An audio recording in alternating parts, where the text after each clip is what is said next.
क्या दोस्तों आपको पता है इंटरनेशनल मॉनिटरी फंड में शामिल होने वाला 190वां सदस्य कौन बना? प्रधानमंत्री ग्राम सड़क योजना को लागू करने के मामले में कौन सा जिला टॉप पर रहा? और हमारे प्रधानमंत्री श्री नरेंद्र भाई मोदी ने दुनिया के सबसे बड़े मंदिर रोपवे परियोजना का शुभारंभ कहां से किया? ऐसे ही 13 बड़ी खबरों को कवर करते हुए हमने आज का बोले तो 26 अक्टूबर का करंट अफेयर का वीडियो तैयार किया है। यह वीडियो लास्ट तक देखे। लास्ट में मैं आपसे एक क्वेश्चन पूछूंगा जिसका आंसर आपको नीचे कमेंट बॉक्स में देना है। और अभी तक आपने हमारी चैनल जीके 2020 को सब्सक्राइब नहीं किया है तो सब्सक्राइब कीजिए, बाजू में जो बेल आइकन है उसे भी प्रेस कर दीजिए क्योंकि आने वाले हर एक वीडियो की अपडेट आपको मिलती रहे। चलिए स्टार्ट करते हैं पहले क्वेश्चन से।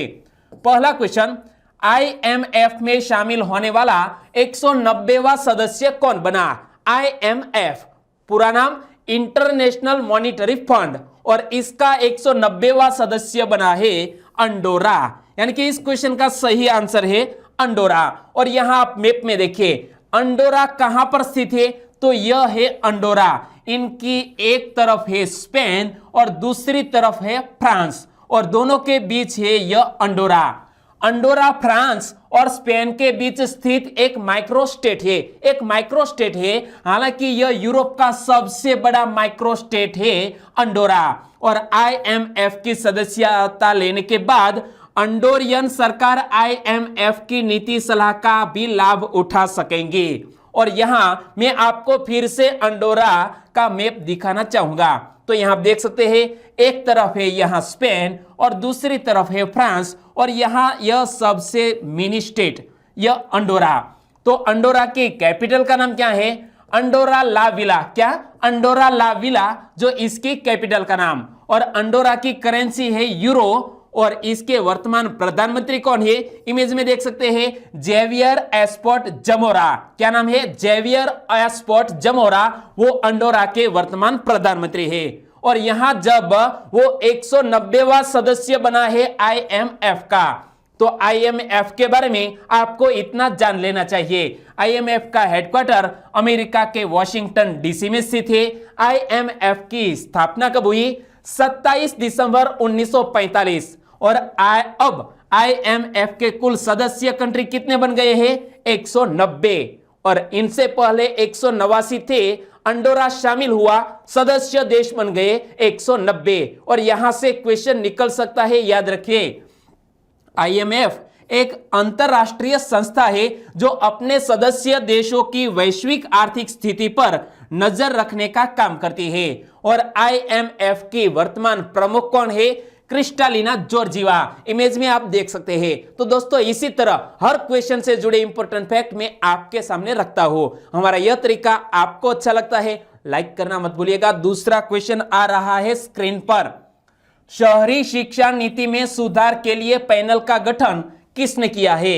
शहरी शिक्षा नीति में सुधार करने के लिए एक पैनल को गठित किया गया है, और यह गठन किया है नीति आयोग ने।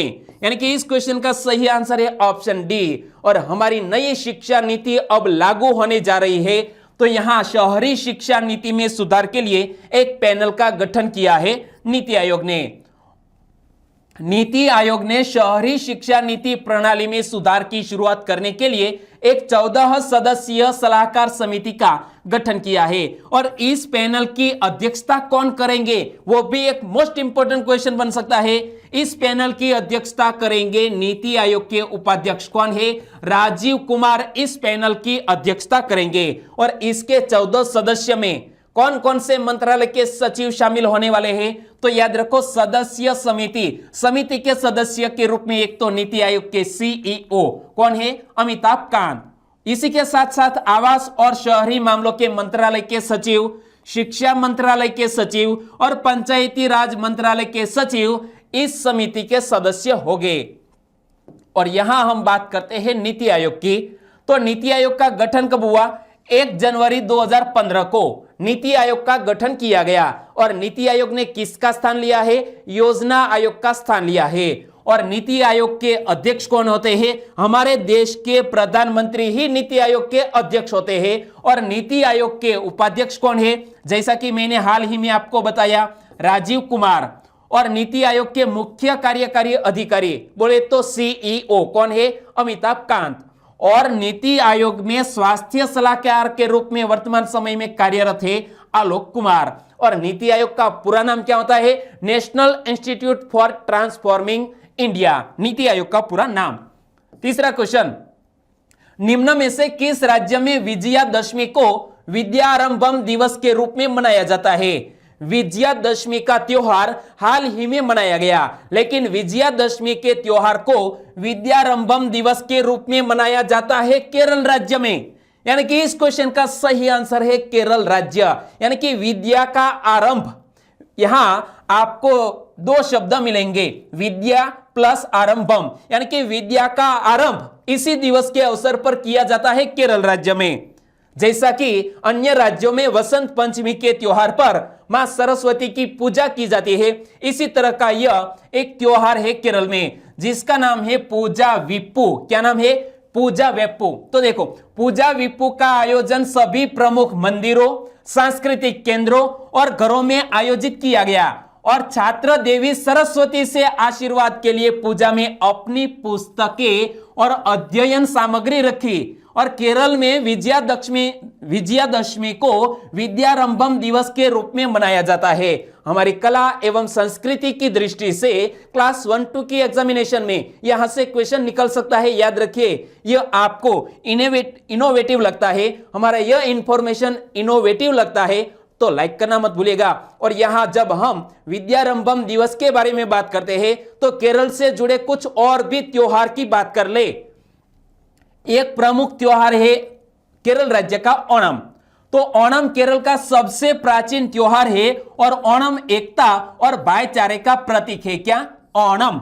दूसरा एक त्योहार है पोंगल महोत्सव।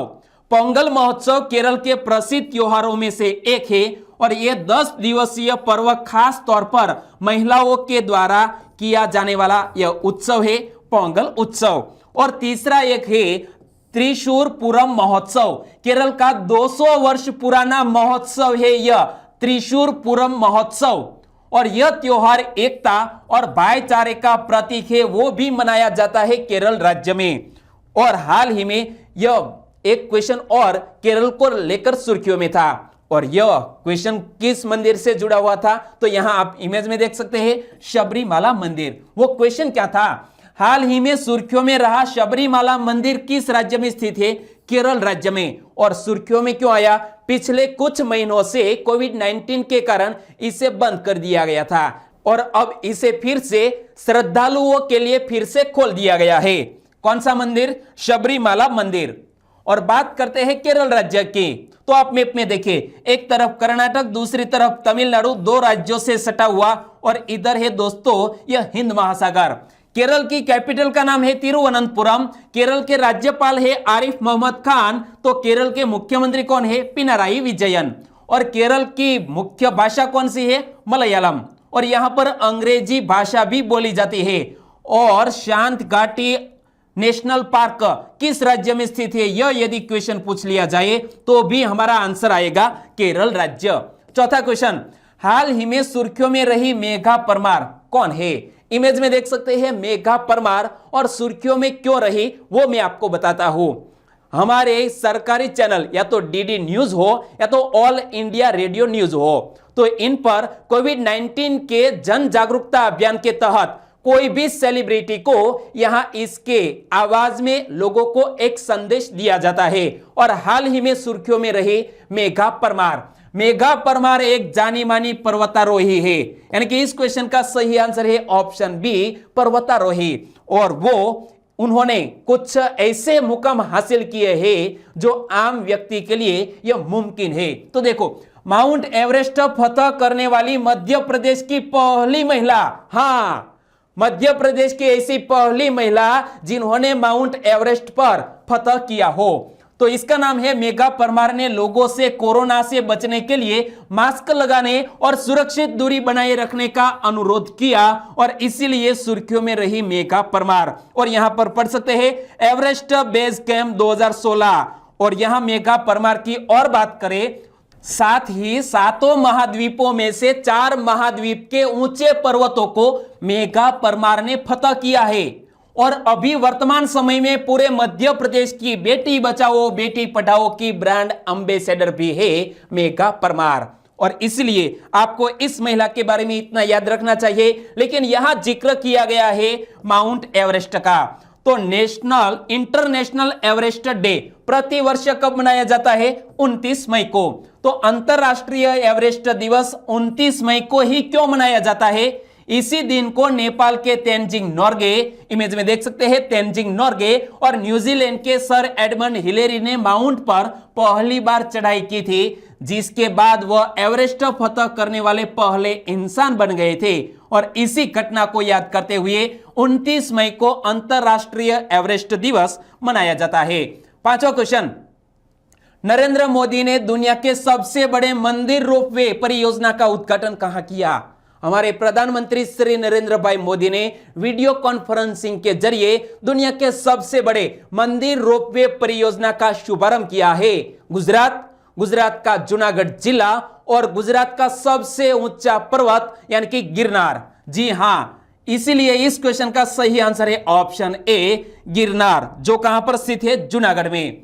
तो दुनिया का सबसे बड़े मंदिर रोपवे परियोजना जिसकी लागत कितनी आई है?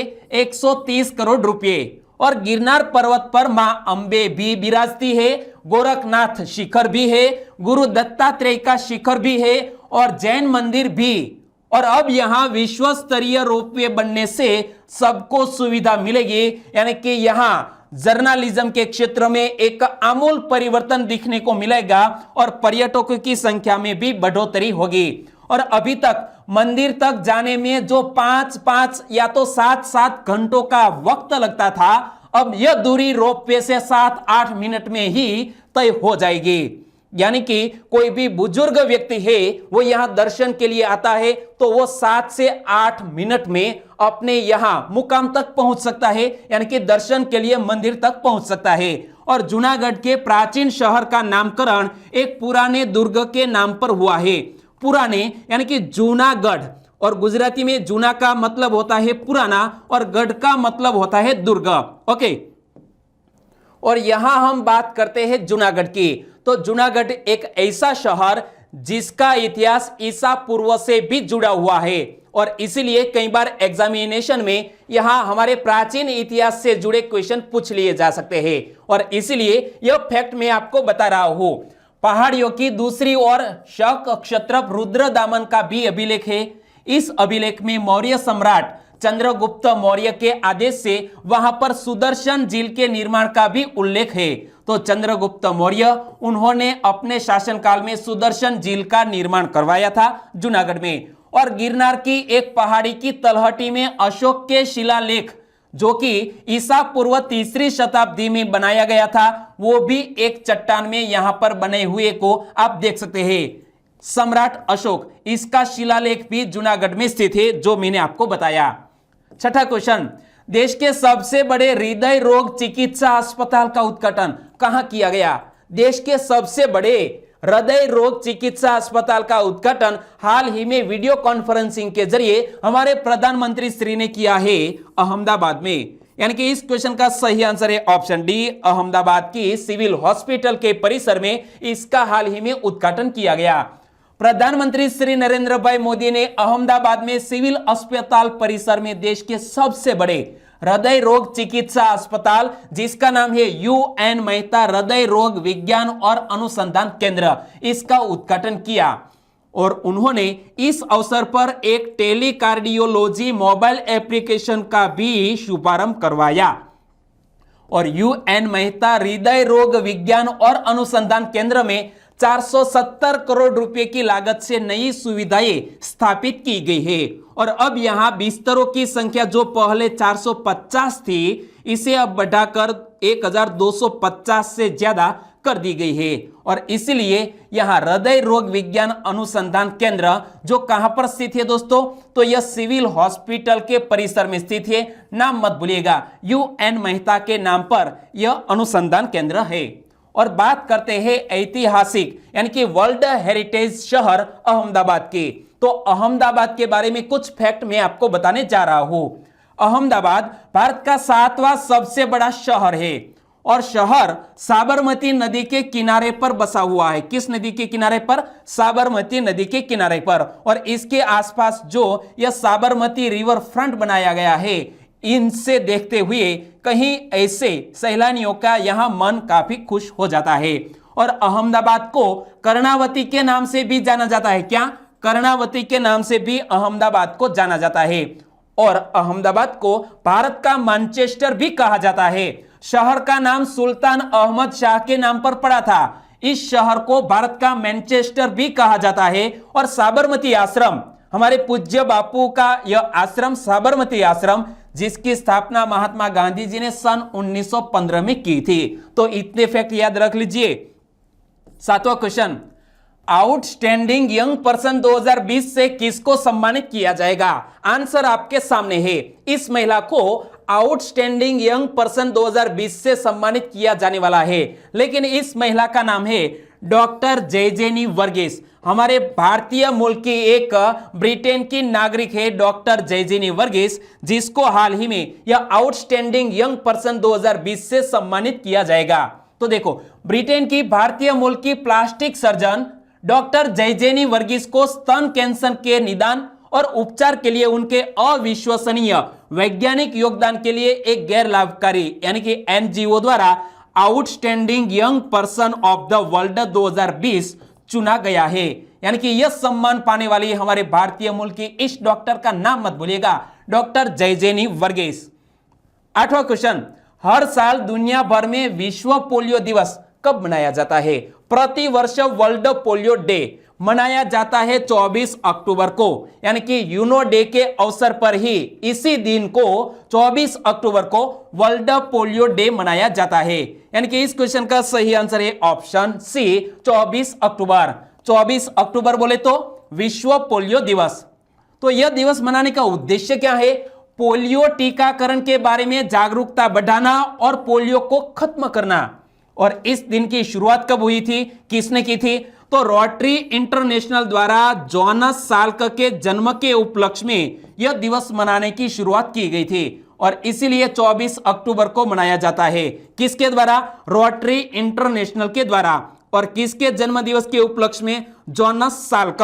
और जोनास साल्क कौन है? जोनास साल्क ने पोलियोमाइलाइटिस के खिलाफ टीका विकसित करने वाली टीम का नेतृत्व किया था। और विश्व पोलियो दिवस 2020 की थीम क्या रखी गई है, वो हमारे लिए एक मोस्ट इंपोर्टेंट क्वेश्चन है। वर्ल्ड पोलियो डे 2020 की थीम रखी गई है a win against polio is a win for global health, जो 2020 की थीम रखी गई है। 9वां क्वेश्चन, हाल ही में प्रधानमंत्री ग्राम सड़क योजना के कार्यान्वयन में हिमाचल प्रदेश के किस जिले ने टॉप किया है? प्रधानमंत्री ग्राम सड़क योजना और इसके कार्यान्वयन में हिमाचल प्रदेश का एक जिला टॉप पर रहा, जिसका नाम है मंडी। यानी कि हमारा आंसर है ऑप्शन सी। केंद्रीय ग्रामीण विकास मंत्रालय द्वारा प्रधानमंत्री ग्राम सड़क योजना कार्यक्रम को लागू करने में देश के शीर्ष प्रदर्शन करने वाले 30 जिलों की सूची हाल ही में जारी की गई, जिसमें टॉप किया है यह हिमाचल प्रदेश के मंडी जिले ने। किसने? मंडी जिले ने। और हिमाचल प्रदेश के मंडी जिले को वर्ष 2020-21 में प्रधानमंत्री ग्राम सड़क योजना के तहत सबसे अधिक लंबी सड़कों के निर्माण के लिए शीर्ष स्थान मिला है। और राज्यों के मामले में जम्मू कश्मीर टॉप पर रहा है। और मंडी से जुड़े 2 फैक्ट भी आप याद रख लीजिए। मैप में देख सकते हैं हिमाचल प्रदेश और इसका यह मंडी जिला, और इसका नाम मनु ऋषि के नाम पर हुआ है। और मंडी जिला व्यास नदी के किनारे पर बसा हुआ है। ये 2 फैक्ट याद रख लीजिए। 10वां क्वेश्चन, निम्न में से कौन सा बैंक टोयोटा किर्लोस्कर मोटर द्वारा बेचे जाने वाले वाहनों की पूरी श्रृंखला के लिए प्रमुख फाइनेंसर होगा? टोयोटा किर्लोस्कर मोटर और इसके द्वारा जो कोई भी वाहन बेचे जा रहे हैं तो इसका प्रमुख फाइनेंसर होगा बैंक ऑफ बड़ौदा। यानी कि इस क्वेश्चन का सही आंसर है option B, bank of Baroda. और टोयोटा किर्लोस्कर मोटर के द्वारा बेचे जाने वाले सभी वाहनों का प्रमुख फाइनेंसियर होगा यह बैंक ऑफ बड़ौदा। तो देखो, बैंक ऑफ बड़ौदा ने टोयोटा किर्लोस्कर मोटर के साथ एक समझौता किया है, जिसके बाद बैंक टोयोटा किर्लोस्कर मोटर द्वारा बेचे जाने वाले वाहनों की पूरी श्रृंखला के लिए प्रमुख फाइनेंसर होगा। कौन सा बैंक? Bank of Baroda. तो इनसे जुड़ा हुआ एक और क्वेश्चन भी सुर्खियों में था। निम्न में से कौन सा बैंक अपनी लोन प्रक्रिया को पूरी तरह से डिजिटल बनाएगा? बैंक ऑफ बड़ौदा भी अपनी लोन जो प्रक्रिया है इसे पूरी तरह डिजिटल बनाएगा। और बैंक ऑफ बड़ौदा, इसका हेडक्वार्टर कहां पर स्थित है? गुजरात के वडोदरा में। और बैंक ऑफ बड़ौदा के वर्तमान मैनेजिंग डायरेक्टर और चीफ एग्जीक्यूटिव ऑफिसर कौन है? इमेज में देख सकते हैं, नाम है संजीव चड्ढा। और बैंक ऑफ बड़ौदा की टैगलाइन है भारत का अंतरराष्ट्रीय बैंक। और बैंक ऑफ बड़ौदा का वर्तमान अध्यक्ष कौन है? हसमुख अढ़िया। कौन? हसमुख अढ़िया। 11वां क्वेश्चन, सुर्खियों में रहा फाइनेंशियल एक्शन टास्क फोर्स का सचिवालय किस शहर में स्थित है?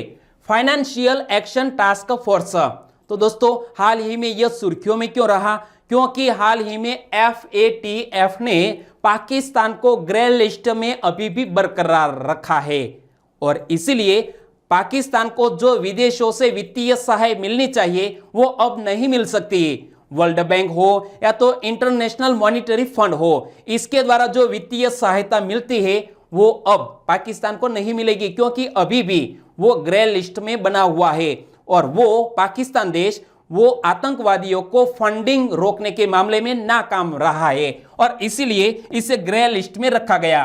तो फाइनेंशियल एक्शन टास्क फोर्स ने जून 2018 में पाकिस्तान को ग्रे लिस्ट में शामिल करने के बाद 27 सूत्रीय कार्य योजना प्रस्तुत की थी जो कि मनी लॉन्ड्रिंग और आतंकी वित्त पोषण पर अंकुश लगाने से संबंधित थी और इसका अनुपालन करने के मामले में यह पाकिस्तान विफल रहा है और पाकिस्तान FATF यानी कि फाइनेंशियल एक्शन टास्क फोर्स की ग्रे लिस्ट में बना हुआ है।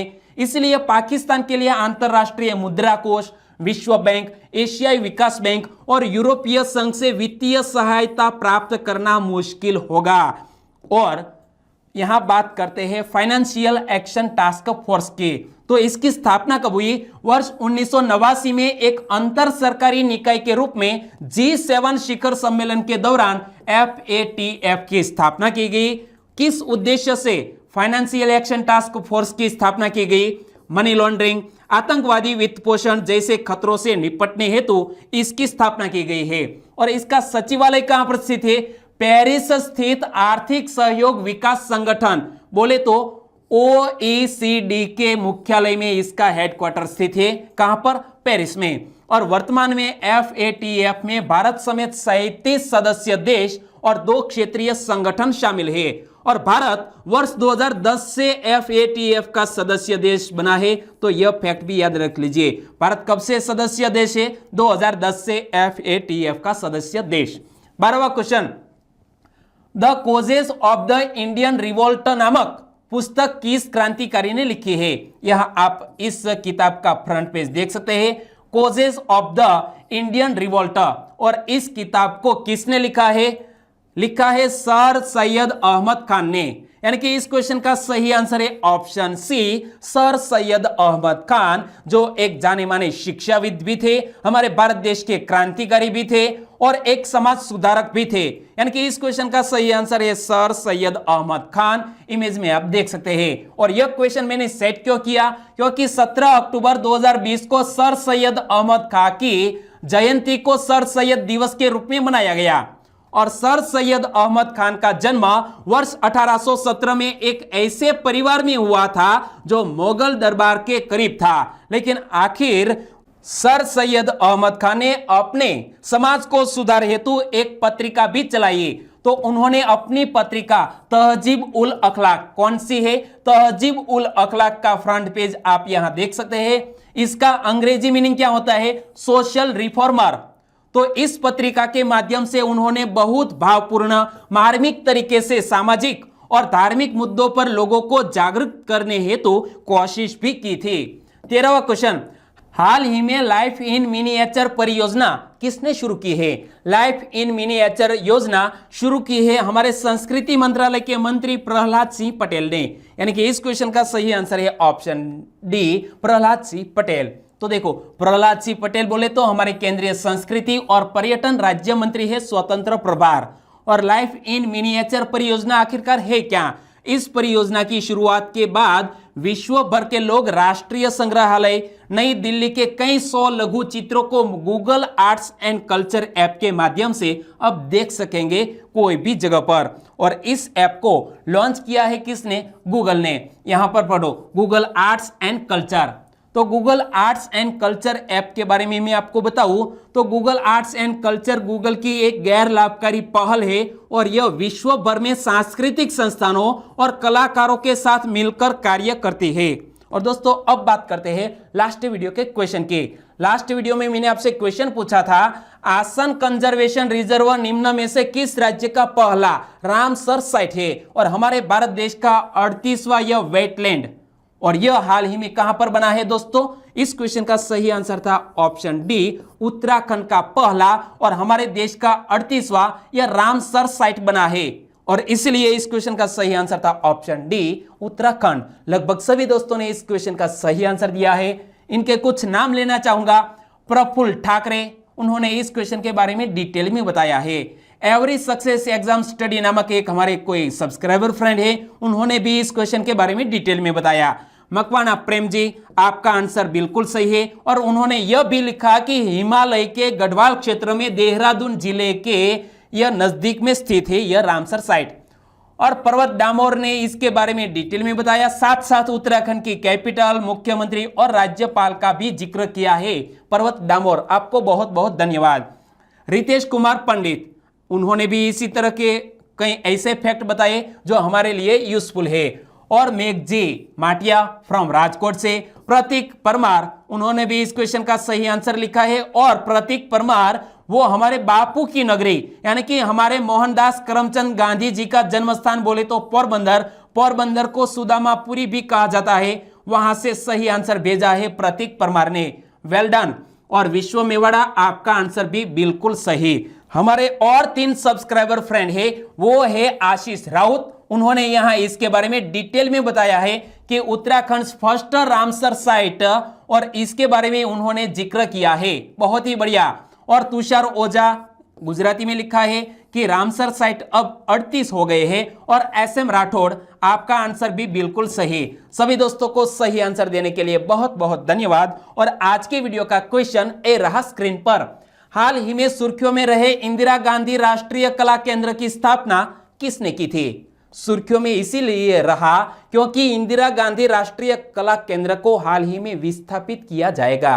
क्यों विस्थापित किया जाएगा, इसके बारे में मैंने आपको कल के वीडियो में बताया था। और यदि आपने ध्यान से वीडियो देखा है तो आंसर तो पता ही होगा। तो एक सही आंसर चुनकर नीचे कमेंट सेक्शन में आंसर लिखना मत भूलिएगा।